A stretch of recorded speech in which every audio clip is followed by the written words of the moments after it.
como é que você pode ajudar o seu filho a lidar com a ansiedade em um mundo tão cheio de estímulos? Com as telas por todos os lados, pressões na escola e até mesmo o impacto da pandemia, as crianças estão enfrentando desafios emocionais muito maiores do que a gente imaginava. E nesse episódio especial de Dia das Crianças, eu vou falar a fundo sobre esse tema.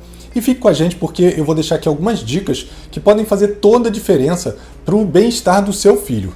Meu nome é Bruno Ribeiro, se você ainda não me conhece, eu sou coach especialista no desenvolvimento da autodisciplina e eu estou aqui para te ajudar a desenvolver os melhores hábitos, para ajudar a construir foco, produtividade, para transformar a sua vida. E se você for novo por aqui, não tem problema, não deixe de assinar o canal para você receber toda semana um conteúdo exclusivo que vai te tirar da zona de conforto e vai trazer aquela energia que você precisa para você parar de procrastinar e agir de verdade. Se você preferir, também pode assinar os outros canais que eu vou deixar aqui na descrição do episódio, tá bom? E essa daqui é a... Thaís, e vejo meu primeiro vídeo, que foi há...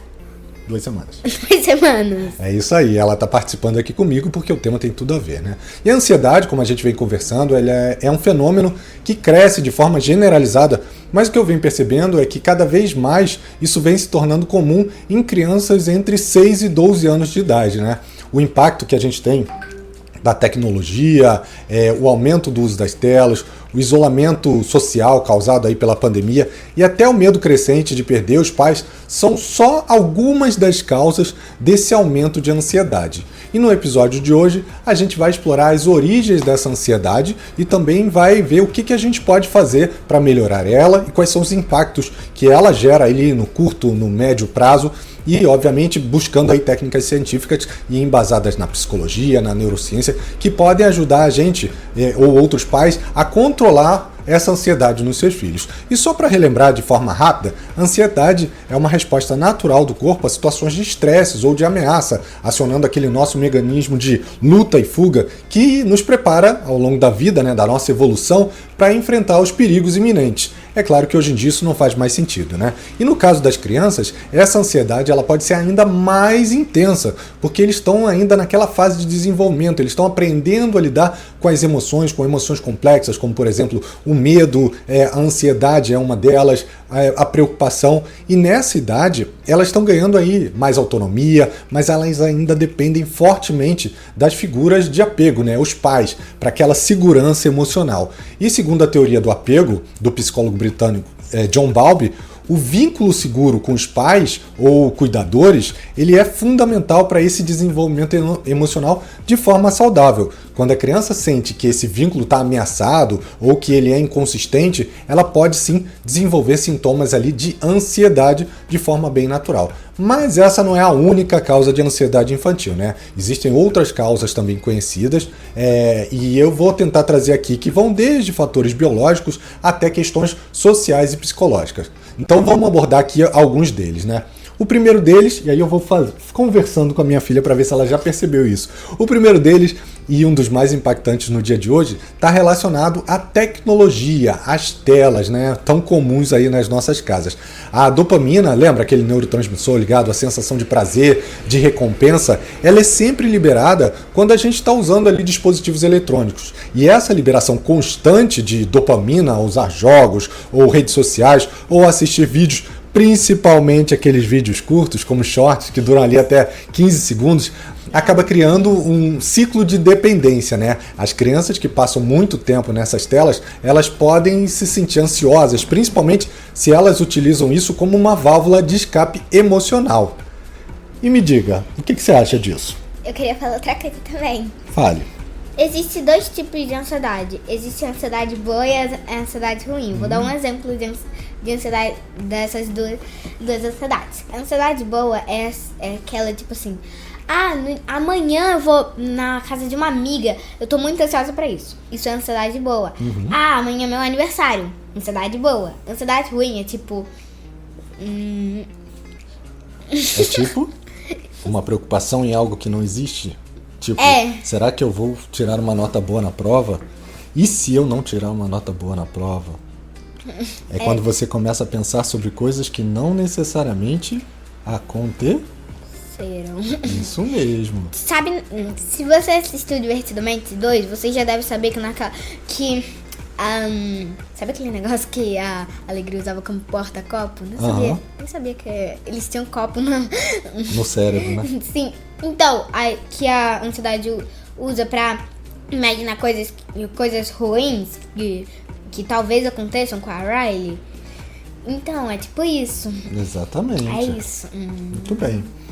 E, além disso, o excesso de estímulos visuais e auditivos, ele também traz aí uma hiperestimulação que contribui para sintomas como ansiedade ou outras doenças mais ligadas aí ao cérebro, né? Como, por exemplo, depressão, enfim, transtorno do pânico.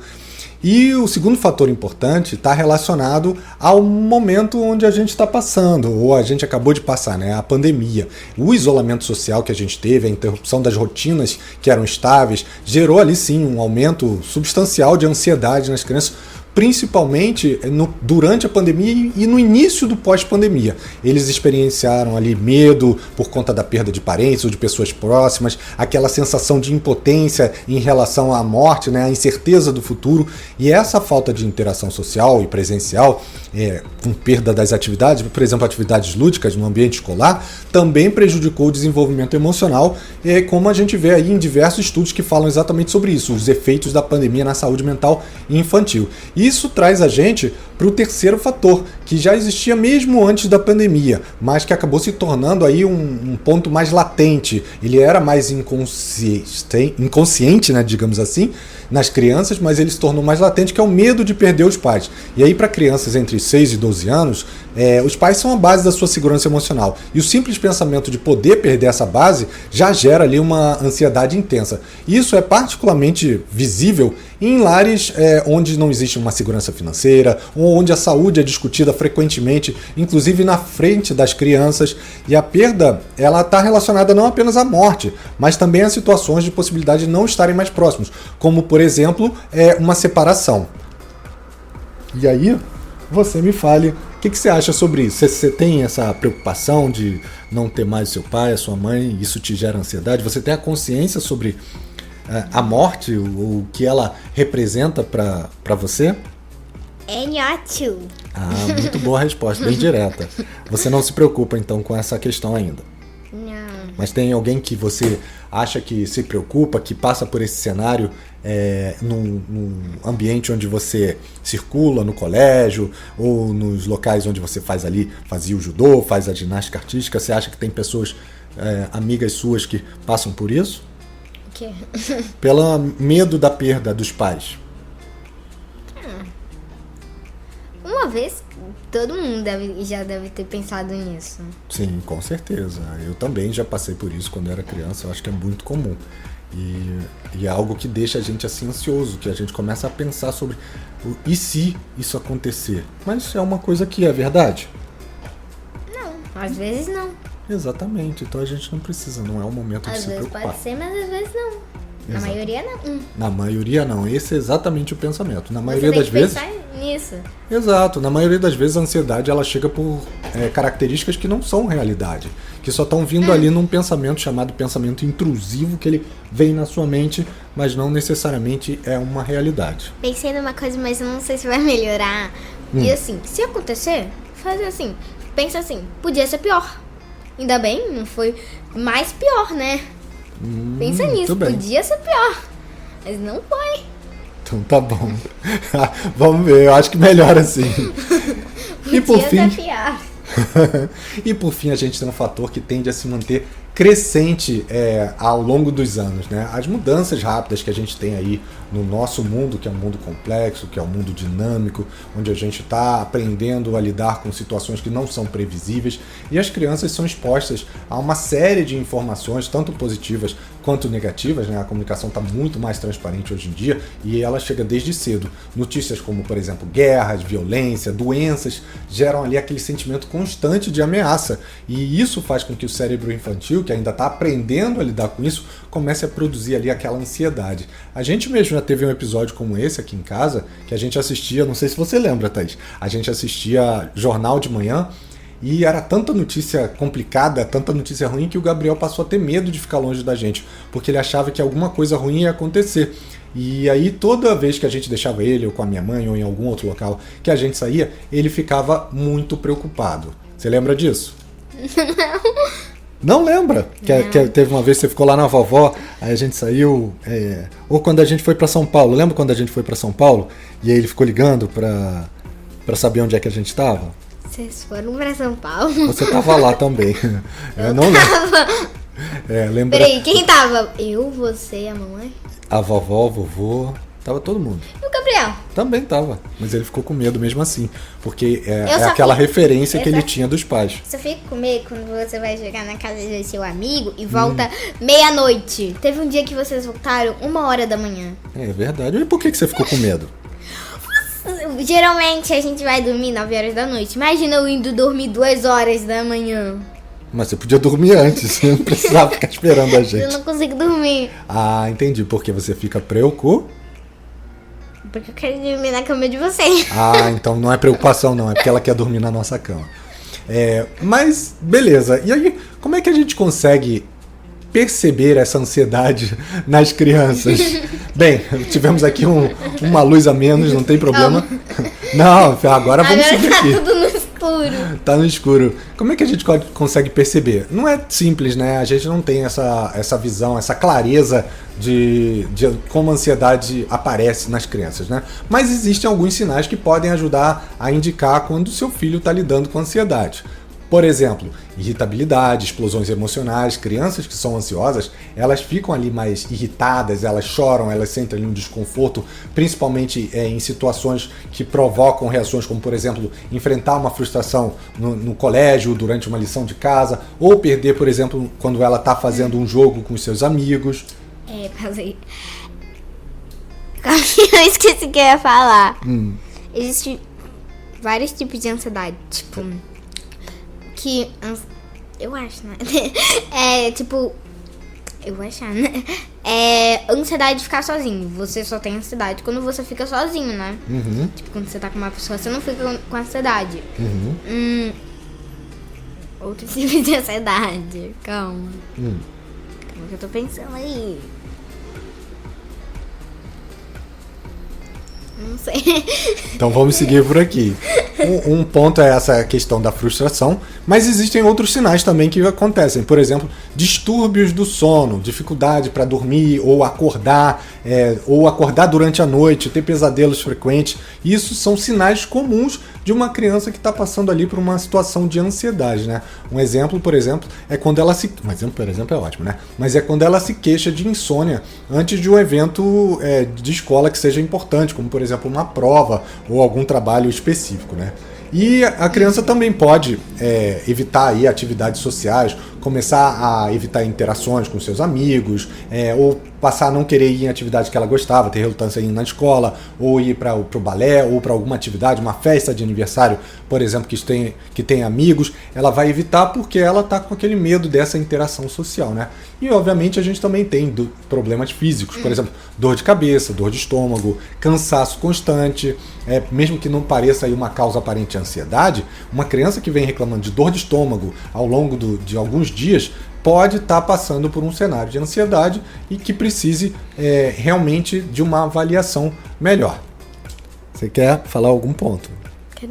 Não? Eu queria falar, mas agora eu me esqueci. Ai, meu Deus. Então, se você lembrar, você me avisa. Calma. Deixa eu tentar me lembrar. Era um pouquinho antes. Era uma coisa um pouquinho antes. Então, quando for assim, você já pode me interromper.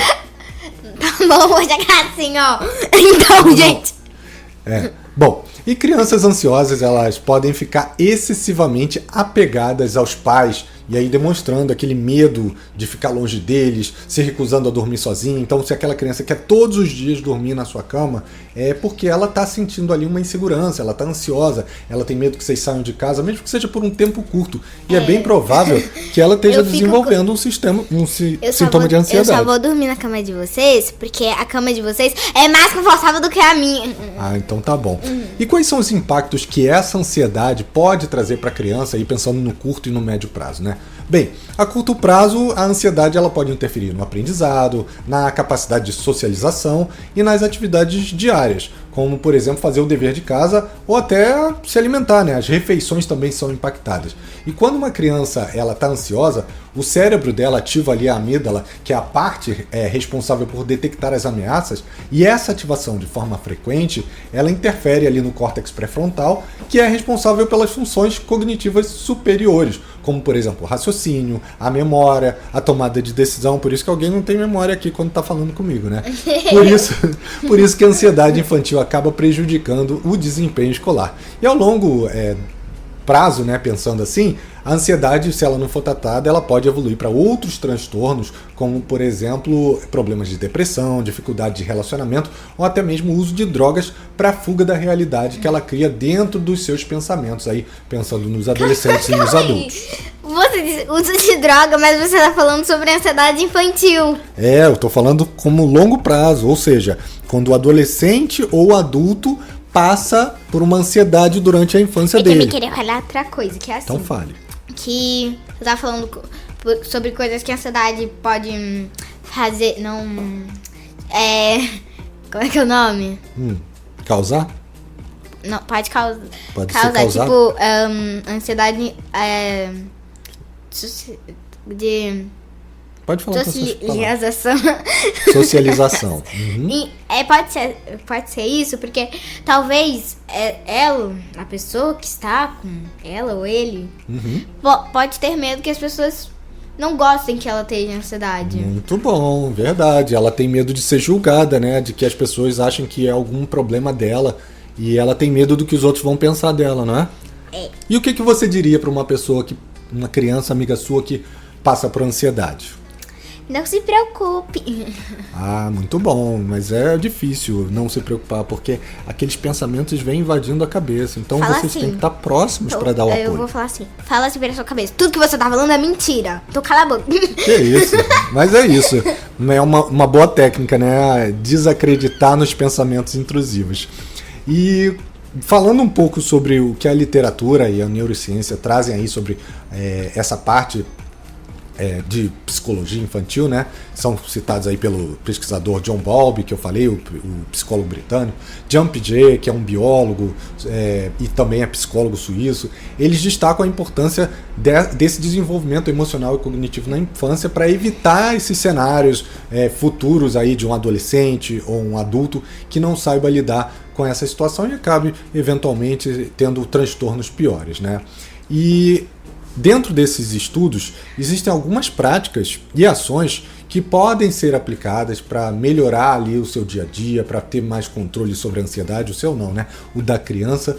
Mas que antes de eu falar sobre qualquer um desses pontos, o primeiro passo é trazer aqui um pouco de clareza, principalmente para a criança, do que está acontecendo com ela, porque ela precisa entender e para que ela possa perceber quando ela está com ansiedade. E para isso eu vou trazer aqui, como sempre, né, um storytelling para ajudar você, se tiver filho, obviamente, ou que tiver o filho de algum amigo, que possa ajudar a ele entender o que é a ansiedade. Mas vamos lá, antes de eu começar.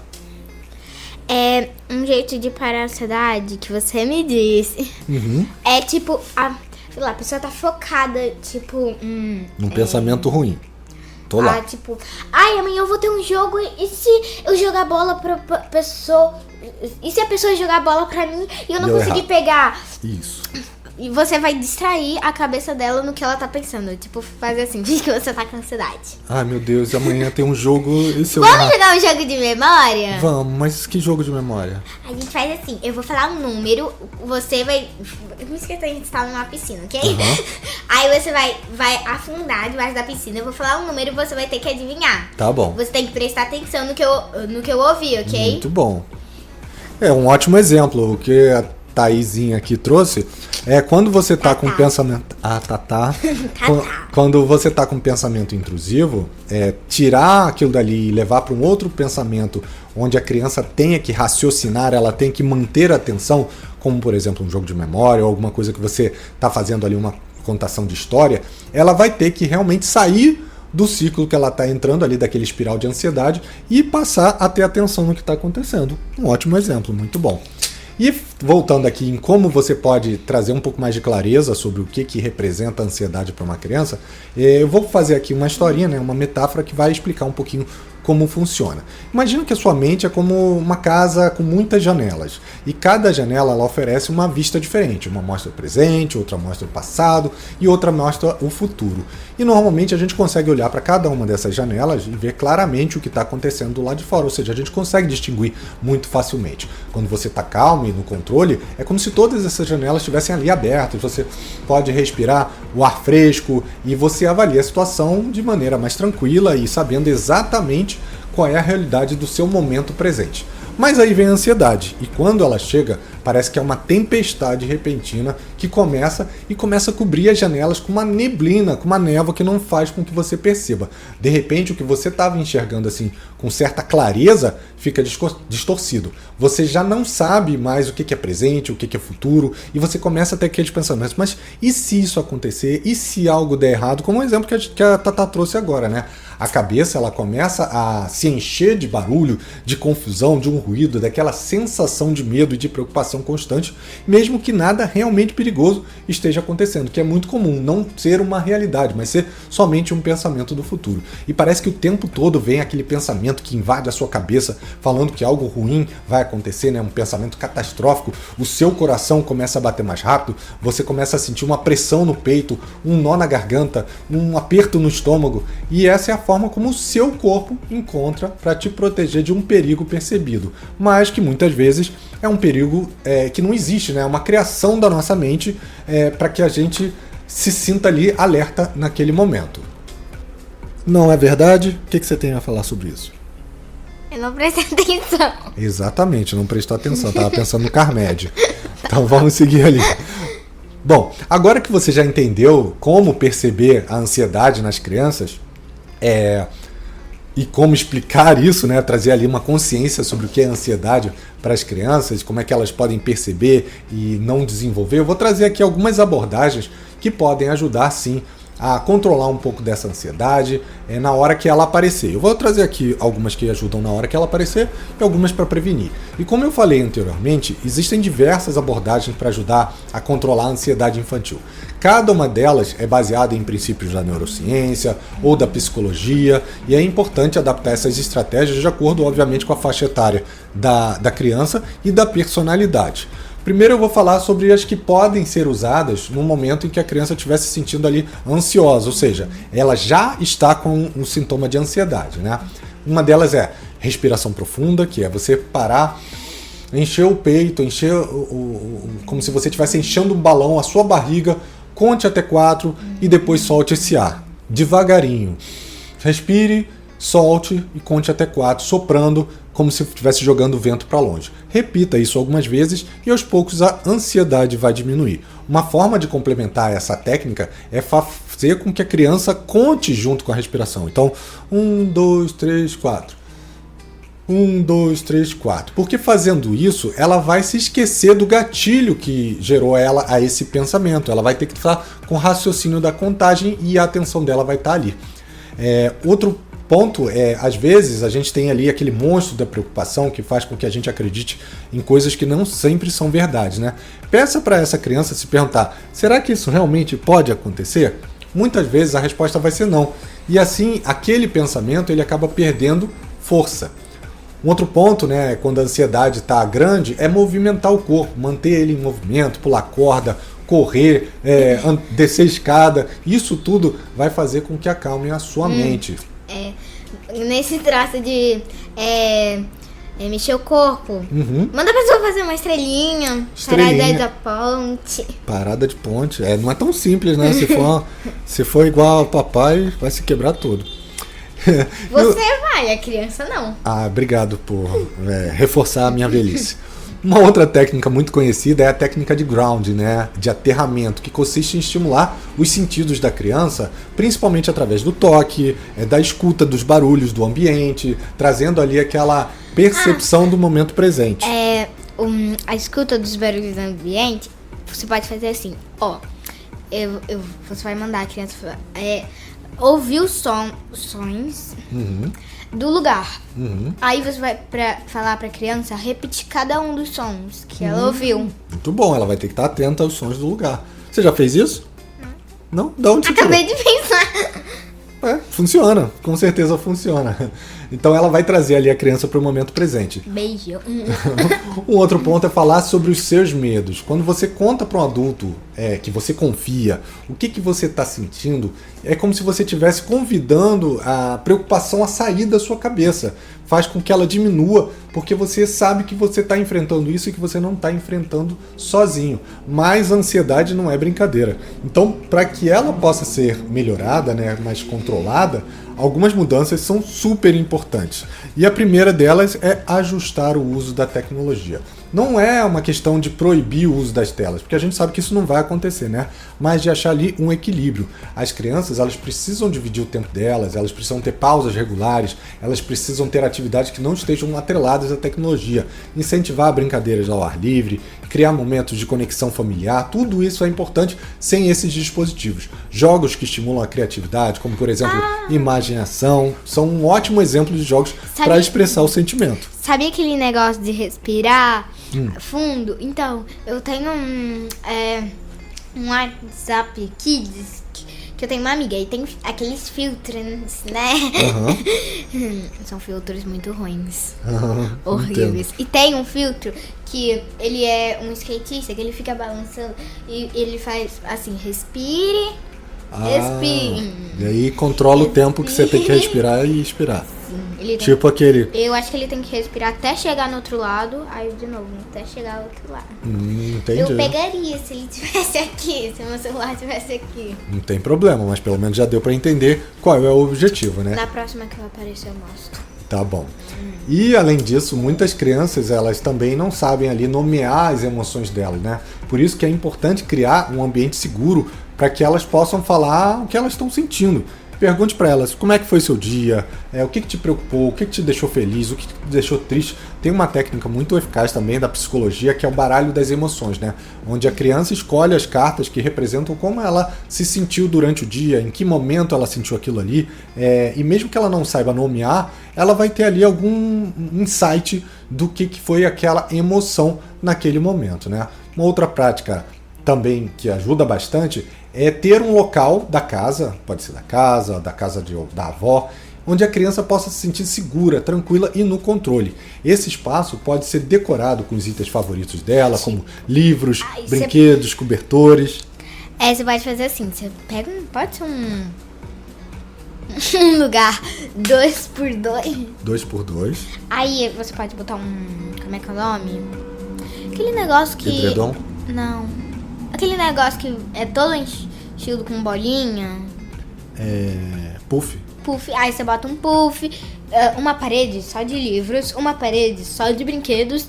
E essa última parede que vai ficar assim, aqui vai ter um puff. E essa última parede desse lado vai ter um calendário com vários horários. Aí você pode escrever, nesse horário que eu tava aqui, eu senti tanta coisa. Muito bem. Reparou que você não botou nada de tecnologia? Não tinha televisão, não tinha tablet, não tinha celular? Não reparou, né? Isso que é bom, é que esse ambiente seja isento dessas telas, né? Dessa parte digital. Você pode botar as cores favoritas da criança, algumas coisas que façam tirar a ansiedade. Isso mesmo. Tipo, você pode perguntar pra ela, que cor faz você sentir ansiedade? Aí você não bota aquela cor pra ela não sentir isso. Muito bom. E esse conceito, ele se assemelha muito ao conceito que a neurociência chama de segurança emocional, né? Onde o nosso cérebro, ele reconhece que aquele ambiente ali, ele é livre de ameaças, permitindo ali que a gente se sinta mais calmo, que a gente se sinta mais relaxado e acalme ali a nossa amígdala cerebral, né? E se a criança estiver lidando com essa questão da consciência da morte, é importante que esse tema não seja banalizado, que ele seja levado com seriedade. As crianças, principalmente aquelas que têm experiências de perda ou que passaram durante a pandemia por algum adoecimento de algum familiar ou a perda de algum familiar, elas podem sim ter ter medo de perder os pais ou as pessoas que são referência para ela. E explicar sobre a vida e a morte de forma simples, sem dramatização, pode ajudar muito a reduzir esse efeito do medo, né? Ao invés de negar o medo, a gente tem que reconhecer que ele existe e que todos nós temos esse sentimento, mas eles estão ali num lugar seguro e que tá tudo bem falar sobre isso, não tem problema. Estrutura ali uma rotina para proporcionar essa previsibilidade e segurança para as crianças. Você pode falar assim para criança: isso vai acontecer, mas isso não quer dizer que vai acontecer agora. Pode acontecer em qualquer hora, então você não se preocupe agora. Exatamente, não adianta se preocupar porque não está no seu controle. Isso mesmo. E quando as coisas estão incertas, como foi o caso durante a pandemia, de ter uma rotina ali que a gente não conseguia ter a consistência, manter a rotina hoje em dia ajuda a criança a se sentir que ela tem um pouco de controle sobre o seu ambiente, né? Além disso, na neurociência também ela sugere que essa consistência nas atividades ajuda o nosso cérebro a desenvolver padrões e esses padrões acalmam a mente. O nosso cérebro ele não gosta de caos, ele gosta das coisas organizadas. E independente de todos esses itens que a gente falou aqui para trás, existe um ponto que tem que ser considerado, que é a parte da terapia. A criança experimentar essa terapia durante a infância, obviamente é uma terapia adaptada, vai ajudar muito a ele lidar com essas situações. Bruno, mas ele é muito pequeno. Fala. Bruno, mas ele é muito pequeno. Bruno, mas ele é muito pequeno. Sim, mas a gente não pode ver a terapia como um problema, e sim como uma ferramenta fundamental para ajudar na abordagem do tratamento da ansiedade e também de outros transtornos, outros medos, outras dores que a criança pode estar passando, que precisa ser realmente tratado por alguém que tenha essa experiência. Sabe, o negócio da terapia, mas ele é muito pequeno, qualquer idade faz. Tem gente de 100 anos que pode fazer. Exatamente. Gente de 20. Exatamente. A terapia... Você. Eu faço mesmo. E a gente precisa acabar com esse estigma de que a terapia é coisa de pessoas que não são boas da cabeça. Assim como o coaching também, o coaching de verdade, não é coisa de quem quer ganhar dinheiro vendendo curso ou de quem quer enganar os outros, né? Para as crianças, a terapia ela é adaptada através de brincadeiras e exercícios que ajudam a identificar esses pensamentos ansiosos e substituir eles por outros pensamentos mais realistas e mais positivos. Você tinha falado que eles iam falar: mas terapia é coisa de gente que tem cabeça maluca. Se você faz, você é doido. Eu não sou. Você é. Você não é. Então. Você é. Você faz. Você é. Então, não é, né? Exatamente. A Se gente você tem que não acabar. comente, eu não sou. Boa. Bota aí um comentário. Eu não sou. Ninguém vai saber o que eu não sou, mas só quem ouviu o podcast. Então, isso é muito bom. Isso permite que essas crianças elas desenvolvam ali desde a infância ferramentas mentais para lidar com esses momentos de ansiedade, aumentando e trabalhando ali a resiliência delas, principalmente a resiliência emocional, que vai ser a chave para o sucesso de muitas delas no futuro. Então, voltando aqui, tentando fazer um wrap-up, um resumo de tudo que a gente falou no episódio, olha que hoje a gente falou bastante, né? A geração atual ela enfrenta assim, desafios que são únicos, desde a exposição excessiva de telas até desafios relacionados à pandemia que a gente acabou de passar e outros que exigem um olhar atento ali de adaptação por parte dos pais e reconhecer esses sinais, criar um ambiente seguro e estável onde a criança possa ser ela mesma, onde ela possa trazer todos os sentimentos que ela tem e aplicar essas técnicas baseadas aí na neurociência, na psicologia, são fundamentais para você ajudar seu filho a controlar a ansiedade e recuperar esse controle emocional que ele precisa. Então, aproveita esse mês do Dia das Crianças para se aproximar dos seus filhos e mostrar o quanto você acha e sente que eles são importantes na sua vida. Não é isso? O quê? É isso mesmo. E se você gostou desse episódio, com participação especial novamente, deixe o seu comentário, o seu review.